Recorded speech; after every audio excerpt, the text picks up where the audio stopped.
الحمد لمن قدر خيرا وخبالا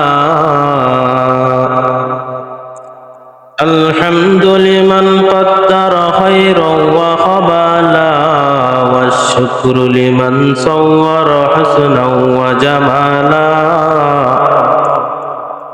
والشكر لمن صور حسنا وجمالا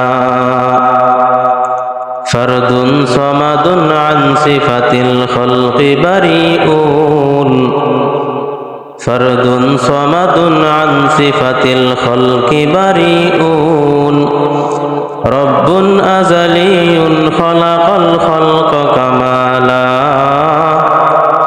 رب أزلي خلق الخلق كمالا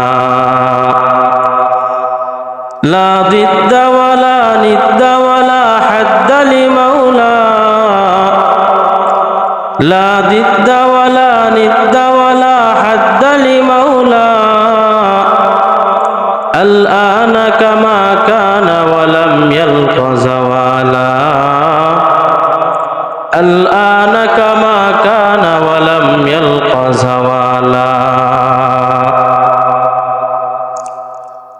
الحمد لله আল্লাহ পাক জাল্লা জালালুহু আম্মা নওয়ালুহু এর আলিশান দরবারে লাখ কোটি শুকর সুজুদ যে মহান পাক রব্বুল আলামিন আমি অধমকে এবং আপনাদেরকে আল্লাহ তাআলা তার অসংখ্য বান্দাদের থেকে যাচাই বাছাই করে পৃথিবীর সর্বশ্রেষ্ঠ জায়গা আল্লাহর ঘর মসজিদে আসার তৌফিক দান করেছেন এবং নামাজের পূর্বক্ষণে দ্বীনি কিছু কথা বলবার এবং শুনবার তৌফিক এনায়াত করেছেন। এজন্য সবাই অন্তরে অন্তঃস্থল থেকে শুকর আদায় করি আলহামদুলিল্লাহ।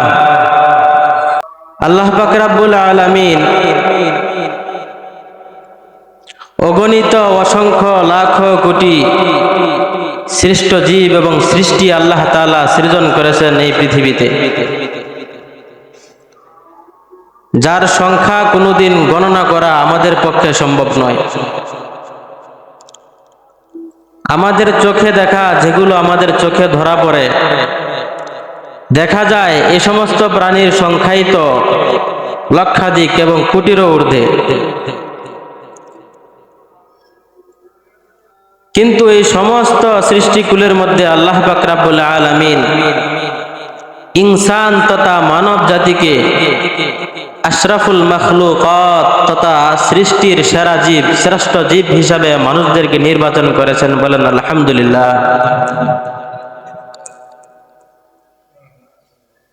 মানুষ ছাড়া বাকি যত সৃষ্টি রয়েছে, আসমান বলেন, জমিন বলেন, ফেরেশতা বলেন আর জিন বলেন, গাছপালা, তরুলতা, শাক সবজি, আগুন, বাতাস, পানি, এই সমস্ত কিছু আল্লাহ পাক রব্বুল আলামিন সৃষ্টির সেরা জীব মানুষের খেদমতের জন্য আল্লাহ পাক রব্বুল আলামিন সৃষ্টি করেছেন। বলেন সুবহানাল্লাহ।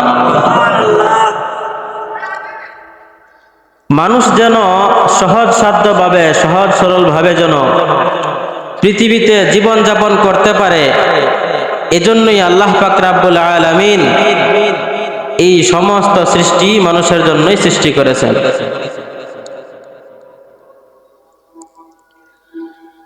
দিনের পালা বদল, দিনের পরে রাত, রাতের অন্ধকার কেটে গিয়ে আবার দিন, দিনের পালা বদলে সপ্তাহ, সপ্তাহের পালা বদলে মাস, আর মাসের পরে আছে বছর। এই সমস্ত কিছু আল্লাহ পাক রব্বুল আলামিন মানুষের জন্য সৃষ্টি করেছেন যেন তারা সহজভাবে, সুন্দরভাবে জীবন যাপন করতে পারে। এ কারণে আল্লাহ পাক রব্বুল আলামিন কুরআনে কারীমের মধ্যে বলে দিয়েছেন, ইন্না ফি ইখতিলাফিল লাইলি ওয়ান নাহার ইন্না ফি ইখতিলাফিল লাইলি ওয়ান নাহার ওয়া মা খালাকাল্লাহু ফিস সামাওয়াতি والأرض لآيات لقوم يتقون আল্লাহ পাক রব্বুল আলামিন কুরআনে কারীমের মধ্যে ঘোষণা করেন, এই যে দিবা রজনী, দিবস রজনী, দিবারাত্রির যে পরিবর্তন রয়েছে, দিনের পরে রাত, রাতের অন্ধকার কেটে গিয়ে আবার দিন শুরু হয়, এই রাত দিনের পরিবর্তন এবং আসমান জমিনের মধ্যে যত কিছু সৃষ্টি রয়েছে, এই সমস্ত সৃষ্টির মধ্যে রয়েছে মুত্তাকি বা পরহেজগার সম্প্রদায়ের জন্য নিদর্শন। আল্লাহ পাক রব্বুল আলামিন বলেন, লাআয়াতিল লিকওমি ইয়াত্তাকুন, যারা আমি আল্লাহ পাক রব্বুল আলামিনকে ভয় পায়, তাকওয়া অবলম্বন করে, তাদের জন্য রয়েছে আমি আল্লাহকে চেনার জন্য উত্তম নিদর্শন। আরেক আয়াতের মধ্যে আল্লাহ তাআলা বলেন, ইন্না ফি খালকিস সামাওয়াতি ওয়াল আরদ ওয়া ইখতিলাফিল লাইলি ওয়ান নাহার লাআয়াতিল লিউলিল আলবাব। আল্লাহ তাআলা বলেন, এই দিবারাত্রির মধ্যে, এই দিবস রজনীর পরিবর্তনের মধ্যে এবং আসমান জমিনের সৃষ্টির মধ্যে রয়েছে জ্ঞানী সম্প্রদায়ের জন্য উত্তম নিদর্শন। আমরা যদি একটু ভালো করে ফিকির করে দেখি, একটু মনোযোগ সহকারে চিন্তা ফিকির করি, এই যে দিনের আলো কেটে যাওয়ার পরে রাত্রের অন্ধকার আসে, 12-13 ঘন্টা অন্ধকারের মধ্য দিয়ে যখন রাতটা কেটে যায়, রাতের অন্ধকার চলে গিয়ে যখন সূর্যটা উদ্ভাসিত হয়, তখন যে দিনের শুরু হয়, এই দিন রাত্রির পরিবর্তন করার পিছনে অবশ্যই একজন মালিক রয়েছে। বলেন তো আপনারা, এই দিন রাতের পরিবর্তন যিনি করেন তিনি কে? আসমান এবং জমিন সৃষ্টি করেছেন যিনি, তিনি কে? এই আসমান জমিনের মধ্যে যত সৃষ্টি রয়েছে, গাছপালা, তরুলতা, জিন, ইনসান বলেন, ফেরেশতা সমূহ সহকারে সমস্ত সৃষ্টি যিনি সৃষ্টি করেছেন তিনি কে? তাহলে এই সমস্ত কিছুর সৃষ্টির মধ্যে রয়েছে আল্লাহ তাআলাকে চেনার উপকরণ বা মাধ্যম। 1450 বছর পরে এসে যদিও আমাদের মধ্য থেকে অনেকেই আল্লাহ তাআলাকে চেনার মাধ্যম খুঁজে পায় না, কিন্তু সেই 1000 বছর আগেও নবীজির যুগের কাফেররা পর্যন্ত আল্লাহ তাআলাকে কিন্তু চিনত। গত সপ্তাহে বলেছিলাম, কাফেরদেরকে নবীজিকে জিজ্ঞাসা করার জন্য আল্লাহ তাআলা বলে দিয়েছিলেন, এ নবী, আপনি কাফেরদেরকে জিজ্ঞাসা করে দেখুন, এই আসমান জমিন কে সৃষ্টি করেছে, আপনি জিজ্ঞাসা করে দেখুন। আল্লাহ তাআলা বলেন, ওয়ালা ইন সালতাহুম মান খালাকাস সামাওয়াতি ওয়াল আরদ লা ইয়াকুলুন্নাল্লাহ। আপনি যদি কাফেরদেরকে জিজ্ঞাসা করেন এই 7 আসমান এবং জমিন কে সৃষ্টি করেছে, তাহলে কাফেররা উত্তর দিবে যে আল্লাহ। কিন্তু দুঃখ আর আফসোসের বিষয়, পরিতাপের বিষয় হচ্ছে, আমাদের এই পৃথিবীতে যে ইংরেজি মাস চলমান রয়েছে, ইংরেজি মাস নামে ইংরেজি সন, এখানে কিন্তু আমাদের একটা ভুল প্রচলন রয়েছে। এটা ইংরেজি সন নয়, এটা হচ্ছে এই শব্দ বা ঈসাই সন। কারণ খ্রিস্টানরা তাদের যে নবী দাবি করে, তাদের যে খোদা দাবি করে যীশু খ্রিস্ট, আমরা মুসলমানরা বলি হযরতে ঈসা আলাইহিস সালাতু ওয়াস সালাম, তিনি যখন জন্মগ্রহণ করেন সেই দিন থেকেই কিন্তু এই ইংরেজি সন শুরু হয়। সুতরাং এটা ইংরেজি সন আমরা বলবো না, আমরা বলবো এটা ঈসাব্দ সন বা ঈসাই সন। এটা ঈসাই সন হওয়ার পরও কেন ইংরেজি সন হিসাবে প্রসিদ্ধ হলো সেটা আমি বলবো। কিন্তু এই পৃথিবীর মধ্যে যে ঈসাই সন শুরু হয়েছে, বর্তমানে চলে 2024, আর 3-4 দিন পরে হয়তো বা 2025 চলে আসবে। এই ইংরেজি সনের শেষ দিকে 31শে ডিসেম্বর দিবাগত রাত পুরা বিশ্বের মধ্যে একটা দিন, তারা একটা উৎসব তারা পালন করে, উদযাপন করে। আপনারা জানেন সেটাকে বলা হয় 31st নাইট। 31st নাইট মানে হচ্ছে 31-এর দিবাগত রজনী। এটা কোত্থেকে আসলো, কিভাবে আসলো, মুসলমানদের জন্য এটা পালন করার কি হুকুম? অনেক দিন আগের কথা, খ্রিস্ট ধর্মেরও শুরু হওয়ার আরো অনেক আগের কথা। হাজার হাজার বছর আগে জুলিয়াস সিজার নামে একজন প্রকৃতি পূজারী ছিল, যে সর্বপ্রথম এই পৃথিবীর জমিনে ক্যালেন্ডার আবিষ্কার করে। ক্যালেন্ডার আবিষ্কার করার পরে সেই ক্যালেন্ডারের প্রথম যে দিন, সেই দিন তারা এই উৎসবটা তারা পালন করত। সেই জুলিয়াস সিজার, সে সিজার নামক একটা দেবতা ছিল, সেই দেবতার পূজা করত, যেই কারণে তার নামের শেষে লাগিয়ে দেয় সে জুলিয়াস সিজার। পরবর্তীতে হযরত ঈসা আলাইহিস সালামের দুনিয়া থেকে উঠে যাওয়ার পরে ঈসা সনের 8ম শতাব্দীতে ইরানের একজন বাদশাহ ছিল, নাম ছিল তার জামশিদ। ইরানের সেই জামশিদ বাদশাহ সেই জুলিয়াস সিজারের পথ ধরেই নতুন করে সে নববর্ষ বা 31st নাইট ডে প্রচলন শুরু করে। তো সে ছিল একজন খ্রিস্টান বাদশাহ, রোম এলাকার খ্রিস্টান বাদশাহ ছিল। তার হাত ধরেই কিন্তু ধীরে ধীরে এই প্রচলনটা শুরু হয়, এই প্রথাটা। তারা সবাই ছিল খ্রিস্টান জাতি, কিন্তু আরো আফসোসের বিষয় হলো তারা তো সেই 31st নাইট বা 31-এর দিবাগত রজনী, জানুয়ারির প্রথম রাতে তারা যেই উৎসবটা পালন করে, তারা সেটা পালন করত যীশু খ্রিস্ট বা হযরত ঈসা আলাইহিস সালামের দিন হিসাবে, জন্ম তারিখ হিসাবে। কিন্তু আরেকটা জাতি বা আরেকটা মতবাদ রয়েছে, যাদেরকে বলা হয় পেগান। এটা হচ্ছে পেগানিজম। এই পেগানবাদ মানে হচ্ছে তারা প্রকৃতি পূজারী। তারা দুনিয়ার সমস্ত সৃষ্টিরই তারা পূজা করে, বলেন নাউজুবিল্লাহ। যখন যেই জিনিসের মাধ্যমে তারা সহযোগিতা লাভ করতে পারে, যখন আল্লাহ তাআলার যেই সৃষ্টির মাধ্যমে তারা কোনো সহযোগিতা লাভ করে বা কোনো কল্যাণ পায়, তখনই সেই জিনিসের তারা পূজা শুরু করে, বলেন নাউজুবিল্লাহ। তারা সময়ের পূজা করে, তারা সূর্যের পূজা করে। দিন হলে তারা সূর্যের পূজা করে, রাত হলে তারা চন্দ্রের পূজা করে, চাঁদের পূজা করে। ঠিক তদ্রূপ ভাবে যখন শীতকাল আসে, প্রচন্ড শীতকালে তারা আগুনের পূজা করে, গরমকালে তারা পানির পূজা করে, বাতাসের পূজা করে, সমস্ত কিছুর তারা পূজা করে। তাদেরকে বলা হয় প্রকৃতি পূজারী।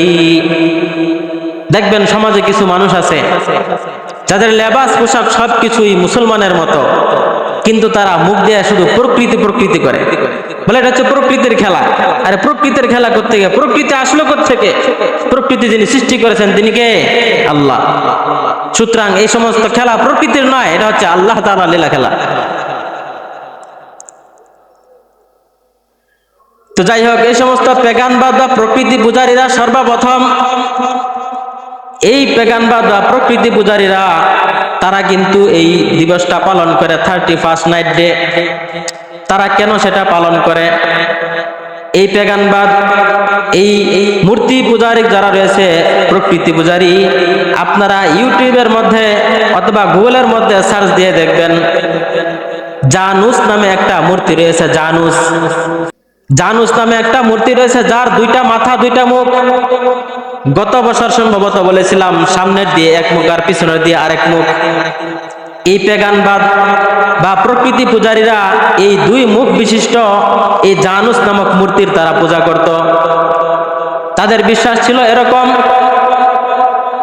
31শে ডিসেম্বরের আগ পর্যন্ত বাকি সারা যে বছরটা গেল, এই বছরটা আমাদের জন্য ভালোভাবে কাটিয়ে দিয়েছেন, এবং আজকের এই 31শে ডিসেম্বর যিনি এনে দিয়েছেন তিনি হচ্ছেন এই মূর্তির পিছনের মাথা, বলেন নাউজুবিল্লাহ।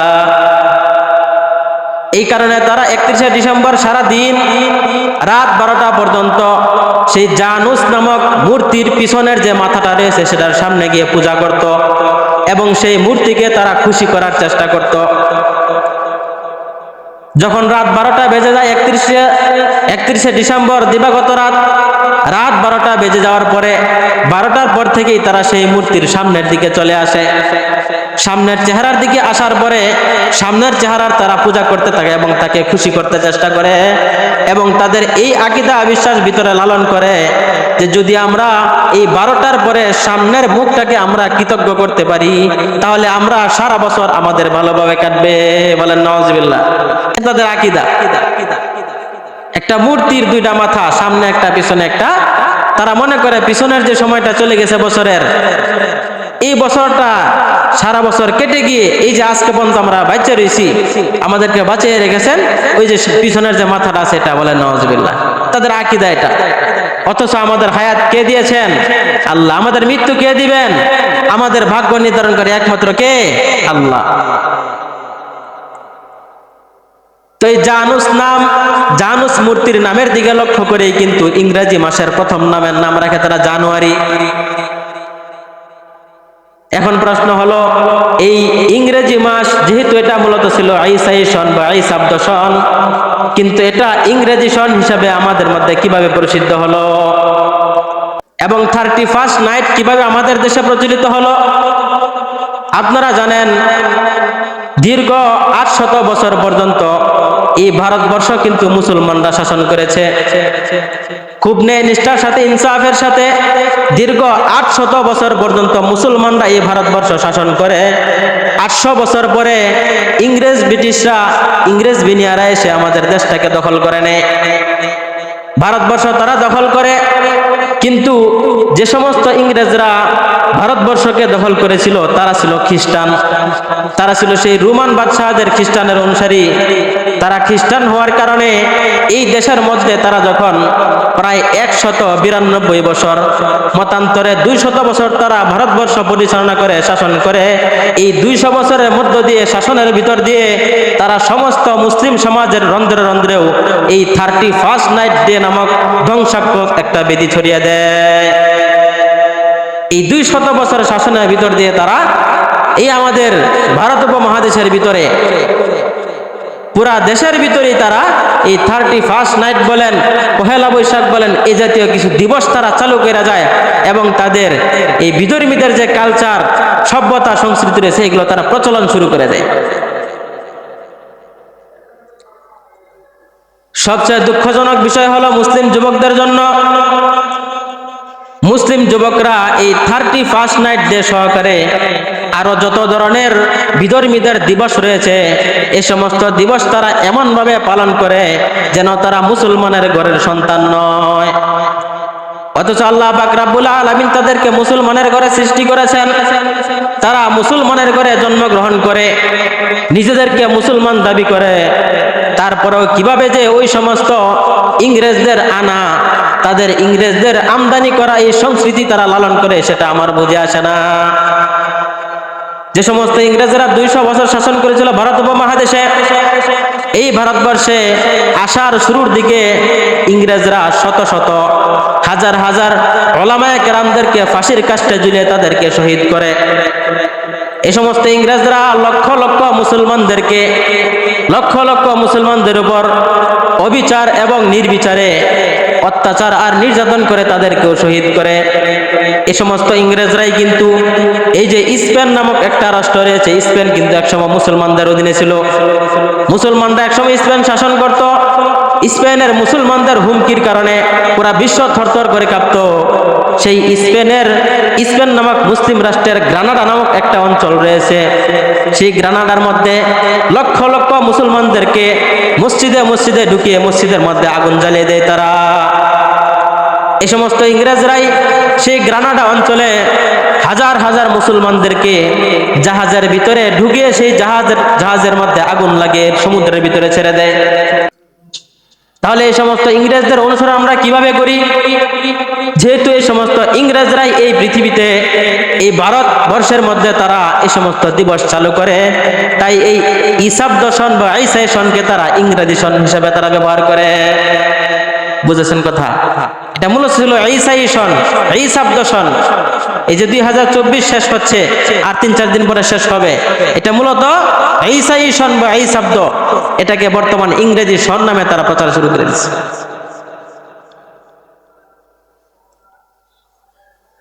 তো যাই হোক, তাদের অনুসরণ করলে আমাদের কি হবে সম্পর্কে আল্লাহ তাআলা কোরআনে বলেন, ইয়া আইয়ুহাল্লাযীনা আমানু দুখুলু ফিস-সিলমি কাফা। আল্লাহ তাআলা বলেন, ও আমার মুমিন বান্দারা, উদখুলু ফিস-সিলমি কাফা, তোমরা ইসলাম নামক ধর্মের মধ্যে তোমরা পরিপূর্ণভাবে প্রবেশ করো। ইসলামের মধ্যে তোমরা পরিপূর্ণভাবে প্রবেশ করো। এমন করো না যেন ইবাদতের সময় মসজিদে যাওয়ার সময় শুধু ইসলাম মানবো আর রাস্তাঘাটে বাজারে হাটে আমরা ইসলাম মানবো না, এমনটা যেন না হয়। ঘরের ভিতরে ইসলাম মানবো, বাহিরে ইসলাম মানা জরুরি না। নিজের ক্ষেত্রে ইসলাম মানবো, নিজের স্বার্থের ভিতরে আঘাত লাগলে আমরা ইসলামকে ছেড়ে দেব, এমনটা যেন না হয়। আল্লাহ তাআলা বলেন, ইয়া আইয়ুহাল্লাযীনা আমানু দুখুলু ফিস-সিলমি কাফা, তোমরা ইসলাম ধর্মের ভিতরে পরিপূর্ণভাবে প্রবেশ করো। ওয়ালা তাত্তাবিউ খুতুওয়াতিশ শাইতান ইন্নাহু লাকুম আদুউম মুবিন।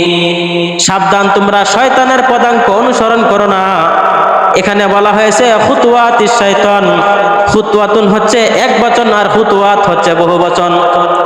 বোঝা গেল শয়তান একদিক দিয়ে ধোঁকা দিবে না, শয়তান বিভিন্ন দিক দিয়ে বিভিন্ন সেক্টরে ধোঁকা দিবে, মানুষদেরকে বিপদে নেওয়ার জন্য, গুমরাহি করার জন্য। আল্লাহ তাআলা বলেন, লা তাত্তাবিউ খুতুওয়াতিশ শাইতান, তোমরা শয়তানের পদাঙ্ক অনুসরণ করো না। ইন্নাহু লাকুম আদুউম মুবিন, কারণ শয়তান হচ্ছে তোমাদের স্পষ্ট শত্রু। আল্লাহ পাক রব্বুল আলামিন আরেক জায়গায় কোরআনের মধ্যে বলেন, ইয়া আইয়ুহাল্লাযীনা আমানু লা তাত্তাখিযুল ইয়াহুদা ওয়ান নাসারা আউলিয়া। ও ইমানদার বান্দারা, তোমরা ইহুদি খ্রিস্টানদেরকে বন্ধুরূপে গ্রহণ করো না। লা তাত্তাখিযুল ইয়াহুদা ওয়ান নাসারা আউলিয়া, তোমরা ইহুদি খ্রিস্টানদেরকে বন্ধুরূপে গ্রহণ করো না। বাদহুম আউলিয়া ও বাদ, তারা যদিও খ্রিস্টান, ইহুদি আর হিন্দু সনাতন নামে তারা ভিন্ন ভিন্ন। বাদহুম আউলিয়া ও বাদ, কিন্তু মুসলমান ছাড়া বাকি যত জাতি রয়েছে তারা সবাই পরস্পরের বন্ধু। বাদহুম আউলিয়া ও বাদ, ইহুদি বলেন, খ্রিস্টান বলেন, হিন্দু বলেন আর বৌদ্ধ বলেন, তারা কিন্তু পরস্পরের বন্ধুর মতো। মুসলমান আর ইসলামের ক্ষতি করার ক্ষেত্রে তারা একসাথে, তারা একরূপ, তারা এক দেহ এক প্রাণের মতো। কারণ নবীজি হাদিসের মধ্যে বলেছেন, আল কুফরু মিল্লাতুন ওয়াহিদা, সমস্ত কুফরি শক্তি, চাই সে মূর্তি পূজক হোক, চাই সে পাথরের পূজা করুক, চাই সে সূর্যের পূজা করুক, চাই সে আল্লাহকে না মানুক বা মানুক, অথবা শেষ নবীকে মানুক আর না মানুক, তারা সবাই এক। সমস্ত কুফরি শক্তি এক মুসলমানদের বিরুদ্ধে। সুতরাং বিধর্মী যারা রয়েছে, মুসলমান ছাড়া কাউকে বন্ধুরূপে গ্রহণ করা যাবে না, তাদের সভ্যতা সংস্কৃতি গ্রহণ করা যাবে না। এরপরে আল্লাহ পাক রব্বুল আলামিন বলেন, তারপরেও যারা ইহুদি খ্রিস্টানদেরকে বন্ধুরূপে গ্রহণ করবে, ফাইন্নাহু মিনহুম, আল্লাহ তাআলা বলেন সে তাদেরই দলভুক্ত হয়ে যাবে। এরপরে বলেন, ইন্নাল্লাহা লা ইয়াহদিল কওমাজ যালিমিন, আল্লাহ পাক রব্বুল আলামিন ওই সমস্ত জালেমদেরকে কখনো হেদায়েত দিবেন না। নাউযুবিল্লাহি মিন যালিক। আল্লাহ তাআলা এখানে জালেম বলে সম্বোধন করছেন কাদেরকে? যারা ইহুদি খ্রিস্টানের অনুসরণ করে। ইহুদি খ্রিস্টানের যারা অনুসরণ করবে তারা আল্লাহ তাআলার ভাষায় তারা জালেম। আর আল্লাহ বলছেন, ইন্নাল্লাহা লা ইয়াহদিল কওমাজ যালিমিন, জালেম সম্প্রদায়কে আল্লাহ তাআলা নিশ্চয়ই কখনো হেদায়েত দিবেন না। নাউযুবিল্লাহি মিন যালিক। উলামায়ে কেরাম, ফুকাহায়ে কেরাম ফতোয়া দিয়েছেন,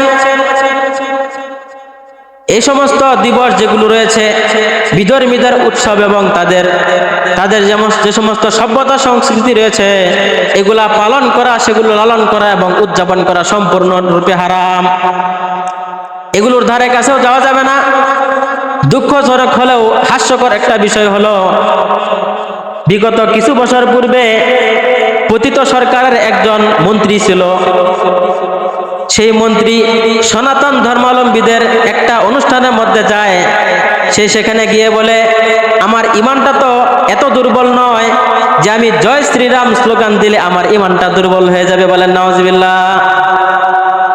হিন্দুদের অনুষ্ঠানে যায় বলে, জয় শ্রীরাম স্লোগান দিলে আমার ইমান দুর্বল হবে না, তাদের প্রসাদ খেলে আমার ইমান দুর্বল হবে না, আমার ইমানটা এত দুর্বল না। এই কথাটা বলার সাথে সাথে উলামায়ে কেরামদের দৃষ্টিতে তার ইমানটা চলে গেছে। বলেন নাউজুবিল্লাহ। হিন্দু এবং সনাতন ধর্মীদের তারা ঠিক আছে, আল্লাহ তাআলার সৃষ্টি এবং মানুষ হিসেবে তারা আমাদের ভাই, কিন্তু মুসলিম হিসাবে আমরা তাদের চেয়ে ভিন্ন। আপনারা জানেন, গরু বা গাভী যেটা আছে, যেটাকে আমরা আমাদের হালাল পশু মনে করি, আমরা কুরবানির সময় এটাকে জবাই করি, এটা কিন্তু তাদের দেবতা। এটা তাদের দেবতা। তাদের সমস্ত কার্যক্রমে এই গরু নামক দেবতার প্রস্রাব পায়খানাকে তারা বরকত হিসেবে তা গ্রহণ করে। বলেন নাউজুবিল্লাহ। সুতরাং তাদের প্রসাদ খেলে আপনার ইমান কিভাবে থাকবে? ইতিপূর্বে কাফেররা যখন উলামায়ে কেরামদেরকে, মুসলমান মনীষীদেরকে যখন তারা জেলখানার মধ্যে আবদ্ধ করত, তখন তারা বিভিন্ন ধরনের হারাম খাবার মুসলমানদের সামনে উপস্থাপন করত, যেন সেই হারাম খাবারগুলা খেয়ে মুসলমানদের ইমান চলে যায়। ইমাম বুখারী রাহমাতুল্লাহি আলাইহি নাম শুনেছেন আপনারা? ইমাম বুখারী রাহমাতুল্লাহি আলাইহিকে যখন জেলখানার মধ্যে আবদ্ধ করে তার সময়কালীন কাফের নেতা, তখন তার সামনে শুকরের গোশত পেশ করা হয় যেন সেই গোশতটা খায়, কিন্তু তিনি সেই গোশতটা খান নাই। দীর্ঘদিন তিনি না খেয়ে থেকেছেন, তিনি শরাব পান করেন নাই, মদ পান করেন নাই, দীর্ঘদিন তিনি পিপাসার্ত থেকেছেন, যেন তার ইমানের বিন্দু পরিমাণ কোনো ক্ষয়ক্ষতি না হয়। সুতরাং কিভাবে আমরা তাদের এই যে বানানো খাবার, তাদের বানানো প্রসাদ কিভাবে আমরা খাবো? এটার মধ্যে কি মিশেছে সেটা একমাত্র তারাই জানে। তো যাই হোক, এই সমস্ত দিবস এগুলো পালন করার ক্ষেত্রে অবশ্যই আমাদের সতর্ক হতে হবে। এখন প্রশ্ন হতে পারে, হুজুর তাহলে আমাদের এই কিশোর যুবক, আমাদের শিশু পোলাপানদের জন্য, আমাদের জন্য কি ইসলামের মধ্যে আনন্দ ফুর্তির কোনো সুযোগ নাই? অবশ্যই আছে সুযোগ।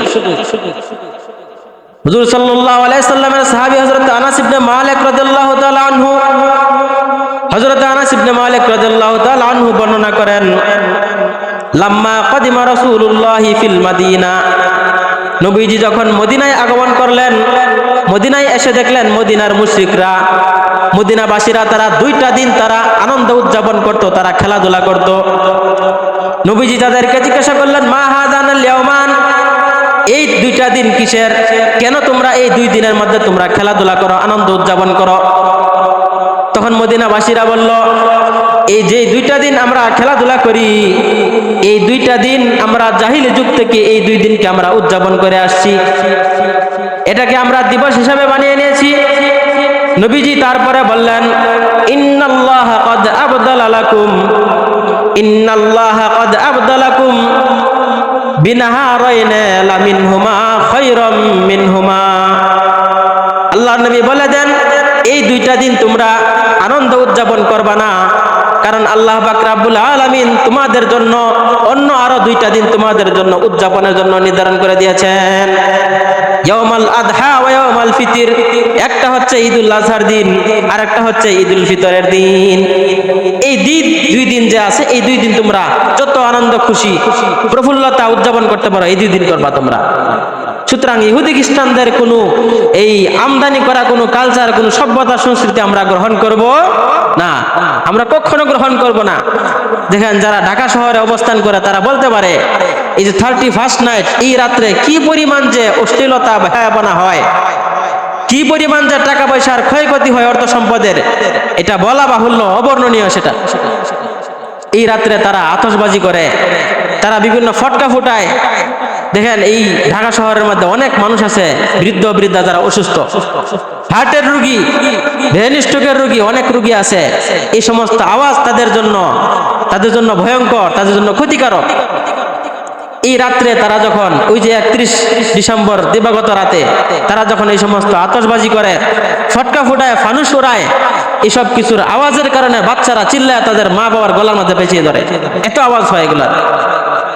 সবচেয়ে বড় কথা হলো, এই সমস্ত কাজের মধ্যে রয়েছে সম্পূর্ণ অপচয়, সবগুলাই অপচয় আর অপচয়। আল্লাহ তাআলা কোরআনে বলেন, ইন্নাল মুবাযযিরিনা কানু ইখওয়ানাশ শায়াতিন, যারা অপচয় করে তারা হচ্ছে শয়তানের ভাই। কার ভাই? এগুলো আমার কথা না তো, কোরআনে আল্লাহ তাআলা বলেন, একটা কথাও কোরআনে দলিল ছাড়া বলা হচ্ছে না। ইন্নাল মুবাযযিরিনা কানু ইখওয়ানা শায়াতিন, যারা অপচয় করে, অপচয়কারীরা হচ্ছে শয়তানের ভাই। সুতরাং শয়তানের কাজ কি এটা কখনো হালাল হতে পারে? শয়তানের কাজ কখনো বৈধ হতে পারে? শয়তান সব সময় সর্বক্ষণ চেষ্টা করবে মুসলমানদের ঈমান কিভাবে হরণ করা যায়, মুসলমানদেরকে কিভাবে বিপথে নিয়ে তাদেরকে পথভ্রষ্ট করা যায়। আল্লাহ পাক রব্বুল আলামিন আমাদের সবাইকে সহিহ বুঝ দান করে, সকলে বলে আমিন। আমরা সবাই যেন বিধর্মীদের সমস্ত কৃষ্টি কালচার, সভ্যতা, সংস্কৃতি থেকে বিরত থাকতে পারি।